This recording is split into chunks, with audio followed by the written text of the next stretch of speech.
안녕하세요. 티노입니다. 오늘은 분자 간 상호작용 첫 번째 강의인데요. 화학원에서 배웠던 내용 간단하게 복습하고 쌍극자, 쌍극자 힘과 분산력에 대해서 설명해 드리도록 하겠습니다.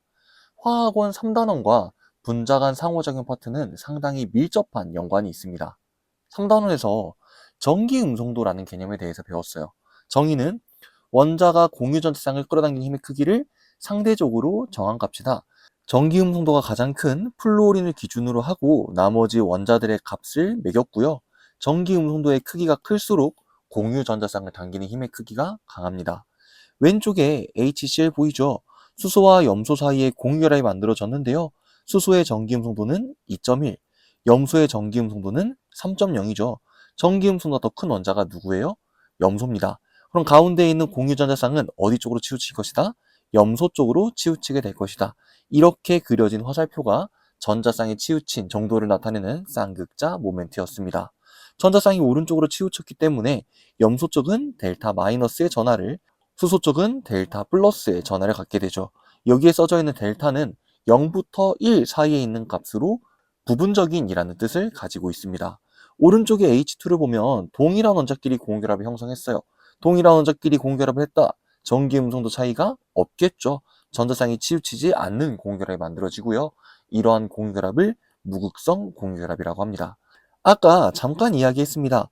전자쌍이 치우친 동도를 화살표로 표현한 것, 이게 바로 쌍극자 모멘트라고 했는데요. 쌍극자 모멘트의 정의는 공유결합의 극성 척도를 나타내는 물리량이고요. 쌍극자 모멘트를 기호로는 뮤라고 표현을 하는데, 만들어진 쌍극자의 전하량과 전하 사이의 거리, 즉 여기에서는 결합 길이가 됩니다.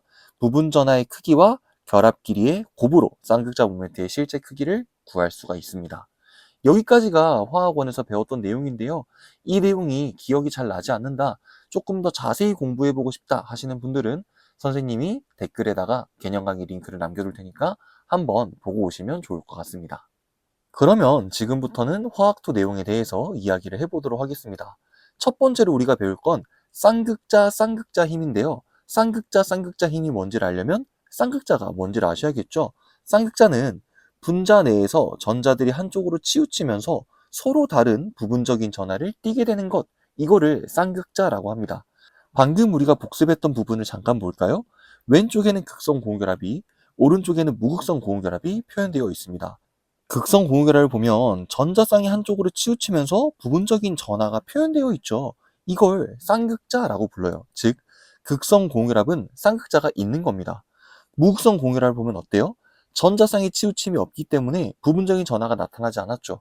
그럼 이건 쌍극자가 없다라고 이야기를 하는 거예요. 쌍극자가 있다, 쌍극자가 없다. 여기에서 우리가 관심 있게 볼 건 쌍극자가 있는 분자입니다. 쌍극자가 있는 분자가 이렇게 배열이 되어 있다고 생각을 해볼까요? 그러면 분자가 가지고 있는 부분적인 전하인 쌍극자 사이에 힘이 작용하게 됩니다. 작용하는 인력을 점선으로 한번 표현을 해보도록 할게요. 델타 플러스랑 델타 마이너스 사이에 이렇게 인력이 작용하고 있을 겁니다. 이 힘을 바로 뭐라고 하냐? 쌍극자, 쌍극자 힘이라고 해요. 극성 분자는 전자쌍이 한쪽으로 치우치면서 쌍극자가 나타나게 되죠. 쌍극자를 가지고 있는 분자들 사이에는 분자 간 인력이 작용하게 된다. 이 힘을 뭐라 부른다? 쌍극자, 쌍극자 힘이라고 불러요. 그럼 여기에서 의문이 생길 수도 있을 거예요. 선생님, 쌍극자 사이에 꼭 인력만 작용하는 게 아니라 반발력이 작용할 수도 있잖아요. 근데 왜 인력만 이야기를 하나요? 이렇게 물어보실 수 있는데 쉽게 이야기를 해드릴게요. 분자 간 인력이 작용해야 안정하고요. 반발력이 작용하면 불안정해요. 그럼 분자 입장에서는 인력이 큰 게 좋을까요? 반발력이 큰 게 좋을까요? 인력이 큰 게 좋겠죠. 그래서 자연스럽게 인력을 최대화하고 반발력을 최소화하는 방향으로 배열이 되게 됩니다. 그래서 인력만 고려를 해줘도 되는 거죠. 왜? 인력이 주가 되고 반발력은 부가 될 거기 때문입니다. 이러한 쌍극자 쌍극자 힘은요, 쌍극자 모멘트가 크면 클수록 더 커지게 돼요. 왜 그럴까요? 쌍극자 모멘트가 크다는 이야기는 전자쌍이 더 많이 치우쳐졌고 부분적인 전하가 더 크게 만들어졌다는 뜻이기 때문에 부분적인 전하가 크면 클수록 쌍극자 쌍극자 힘도 커지게 되는 거죠. 쌍극자 쌍극자 힘이 달라지면 뭐가 달라지냐? 바로 끓는 점이 달라집니다. 왜냐하면 끓는 점이라고 하는 건요, 입자 간 인력에 영향을 받아요. 우리가 보고 있는 물질은 분자죠. 그럼 이때는 입자 간 인력이 분자 간 인력이 되는데, 극성 분자를 보면은 무극성 분자에는 없는 쌍극자 때문에 새로운 인력이 작용하고 있잖아요. 그러면 극성 분자는 무극성 분자에 비해서 분자 간 인력이 커지겠죠. 그럼 당연히 결합을 끊기가 어려워지기 때문에 끓는 점 또한 어떻게 될 것이다? 높아질 것이다. 이렇게 같이 기억을 해주시면 되겠습니다. 쌍극자 쌍극자 힘은 극성 분자 사이에 작용하는 힘을 이야기한다. 무극성 분자는 이러한 힘이 없기 때문에 극성 분자가 무극성 분자보다 끓는 점이 더 높다는 거죠. 근데 앞에 분자량이 비슷한 경우라는 말을 붙였잖아요. 이 까닭이 뭐냐? 바로 지금부터 배울 분산력 때문입니다. 분산력은 순간 쌍극자 사이에 작용하는 인력이라고 하는데요. 이렇게만 들으면 무슨 말인지 잘 이해가 안 되기 때문에 차근차근 설명을 해드리도록 하겠습니다.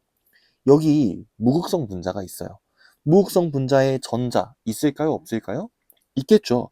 이러한 전자가 가만히 있는 게 아니라 끊임없이 움직입니다. 그래서 전자가 한쪽으로 쏠리게 되면 순간적으로 전자가 쏠린 쪽은 부분적인 음전하가, 전자가 부족한 쪽은 부분적인 양전하가 만들어져요. 이러한 현상을 편극이라고 합니다.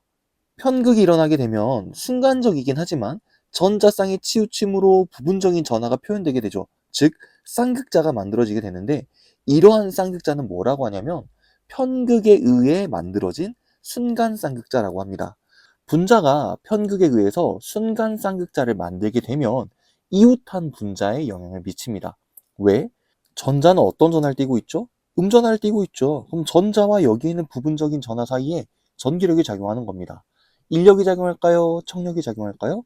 척력이 작용하겠죠. 그럼 전자가 다시 오른쪽으로 밀리면서 이 분자의 오른쪽이 델타 마이너스, 왼쪽이 델타 플러스가 만들어지게 됩니다. 즉 분자에서 한 번 편극이 일어나면 연달아서 계속 편극이 일어나게 돼요. 그럼 이때 편극된 분자 사이에 정전기적 인력이 작용할 수 있겠죠. 이 인력을 뭐라고 한다? 분산력이라고 하는 거죠. 어떻게 만들어지는지 이해되시죠? 그래서 분산력을 순간 쌍극자 사이에 작용하는 정전기적 인력이라고 하는 거예요. 이러한 분산력은요, 무극성 분자뿐만 아니라 극성 분자에도 존재합니다. 근데 왜 선생님이 예시를 무극성 분자로 들었냐면, 무극성 분자는 애초에 전하가 없잖아요. 그래서 분산력 설명하기 더 쉽기 때문에 무극성 분자로 설명을 한 것뿐이지, 극성 분자도 분산력을 가지고 있습니다. 이러한 분산력은 두 가지의 영향을 받는데요. 첫 번째가 분자량이고 두 번째가 분자의 모양이에요. 분자량이 크면 클수록 분자의 모양이 넓게 퍼져 있을수록 분산력이 큰데요. 분자량이 클수록 분산력이 큰 이유는 분자량이 크다 이꼴 양성자 중성자가 많다 이꼴 전자가 많다는 거거든요. 전자가 많을수록 치우칠 수 있는 전자 수가 많아지기 때문에 편극이 잘 일어나고 순간 쌍극자의 크기가 커지기 때문에 분산력이 커지게 됩니다. 분자의 모양은 분자가 동그란 공처럼 뭉쳐있을 때와 종이처럼 넓게 퍼져있을 때 언제 표면적이 넓은지를 생각해 주면 돼요. 공처럼 모여있을 때보다 넓게 퍼져있을 때 표면적이 더 넓어지게 되거든요. 그러면 편극이 더 쉽게 일어나게 돼서 분산력이 더 커지게 됩니다. 분산력도 분자 간 인력의 종류이기 때문에 분산력에 따라 끓는 점이 달라질 수 있거든요. 아까 앞에서 배웠죠? 분자 간 인력이 클수록 끓는 점이 높아진다. 그러면 분자량이 클수록 분자의 모양이 넓게 퍼져 있을수록 끓는 점 어떻게 될 것이다? 높아질 것이다. 똑같은 이야기를 해줄 수 있겠죠. 오늘 우리가 배운 내용을 정리할 수 있는 예제를 가지고 왔습니다. 끓는 점이 더 높을 것으로 생각되는 분자를 고르고 그렇게 생각한 까닭을 서술하는 건데요. 영상을 잠깐 멈춰보시고 끓는 점이 높은 분자를 찾고 그 이유도 한번 생각을 해보세요. 그럼 선생님은 바로 시작해 보도록 하겠습니다. 첫 번째 나와 있는 메테인과 암모니아는 분자량이 비슷한 분자입니다.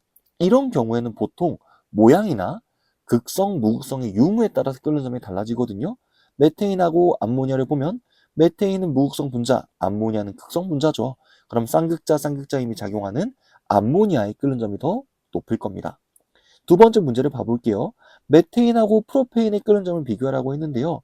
둘 다 무극성 분자죠. 무극성 분자의 경우에는 분산력의 크기만 고려해주면 돼요. 분자량이 크면 클수록 분산력이 커지기 때문에 프로페인의 분산력이 메테인보다 클 겁니다. 즉, 끓는 점 누가 더 높을 것이다? 프로페인이 더 높을 것이다. 세 번째에는 펜테인이 나와 있는데요. 두 펜테인이 다른 펜테인이죠. 왼쪽에 있는 펜테인은 노말 펜테인이라고 하고요. 오른쪽에 있는 펜테인은 네오펜테인이라고 합니다. 두 펜테인 중 누구의 끓는 점이 더 클 것이냐? 두 펜테인은 분자량이 똑같기 때문에 분자의 모양에 따라 끓는 점이 달라지게 되는데요. 넓게 퍼져 있을수록 분산력이 더 크기 때문에 노말 펜테인과 네오펜테인 중 누구의 끓는 점이 더 크다? 노말 펜테인의 끓는 점이 더 크다. 이렇게 정리를 해줄 수 있겠습니다. 이렇게 해서 오늘은 쌍극자, 쌍극자 힘과 분산력에 대해서 공부를 해봤는데요. 다음에 배울 수소결합도 오늘의 연장선이기 때문에 오늘 배운 내용 확실하게 정리하고 넘어가시면 좋을 것 같아요. 그러면 오늘 영상은 여기에서 마무리하도록 하겠습니다. 오늘도 긴 영상 끝까지 시청해 주셔서 정말 감사드립니다.